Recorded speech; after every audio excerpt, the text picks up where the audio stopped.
Welcome back to Walsall Fan TV. Scott Dann reported to be training with Walsall with a view to maybe a short-term deal. He would be an interesting help, really. At 36, vast experience, spent time in the Championship last 2 years. Not played too many games, 13 last year, 18 the year before. It's been 8 years since he's played a full season, but I think Walsall wouldn't really need that. We need some experienced cover until the Priest is back. And they say he's not far away, but his initial injury, some were saying a couple of months. So maybe getting a bit of experience in there would help. But would that be as a 2 or as a 3? I think as a 2 alongside Donovan Daniels may be an interesting one. But then you've got to consider pace. In a back 4, Joe Folks last night did quite well. Got himself further forward. I think it was his best game for Walsall. Forest Green, in fairness, they had made quite a few changes, so it's not his biggest challenge. But Joe Folks did do okay. Matt Sadler probably wants to get back to a back 3, even though everybody seems to think that the back 4 would work better with the midfield players we've got about. If Scott Dann came in and is a right-sided player, so on the left, Taylor Allen as a regular left-sided centre-back, is that a good idea? I don't think so.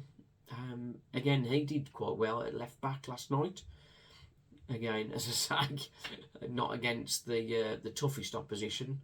We'll find out against Gillingham on Saturday how he measures up to that kind of challenge. If we're going to go back to a back 3, we need the Priest fit for his pace. I think Scott Dann doesn't really fit that as a role long term, I don't think. And definitely Taylor Allen long term as a left-sided centre-back. If Walsall wanted to move up the division and start challenging anywhere, I don't think Taylor Allen is the answer there. We need somebody else in. But then you've got the issue of, if we do play 3 at the back again, the wing-backs. Now, Liam Gordon has converted to a left wing-back, and Taylor Allen can also play there. But on the right side, Tom Knowles, he's having a go in that position, but I think it's clear that that's not his best position. Joe Riley, I don't think he's got the legs to be able to play right wing back, and he's said himself that he doesn't really want to compete for that position.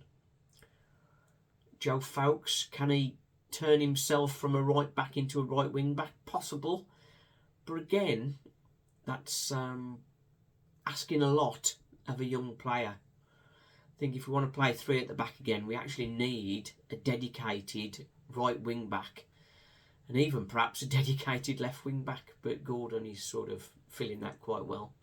I think the way forward would be 4 at the back. Scott Dann, a good short-term steadying influence perhaps in alongside Donovan Daniels. Because Harry Williams, as much as Harry Williams is developing,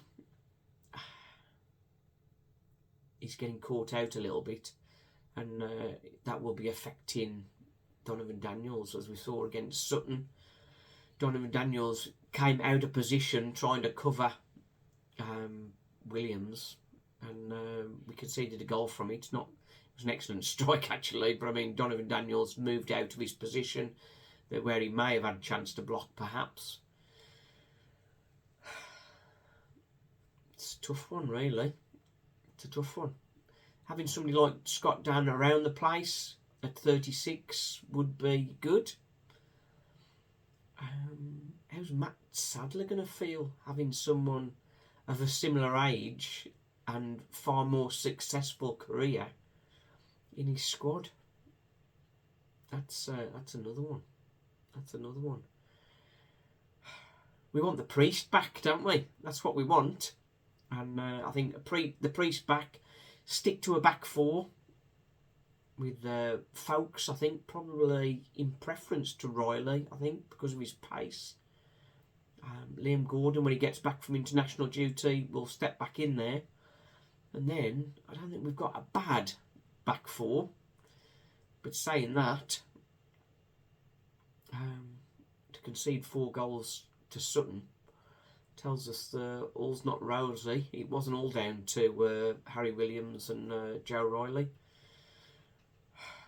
McKenty, he slotted back into the back four last night, and that was reasonable. I think he did well there. It is a position he's more comfortable with. Harvey Griffiths got his first game as CDM, playing alongside Stirk. Didn't impress me, to be honest. He played one excellent crossfield ball, but really didn't seem to fully engage. Maybe first big start for us.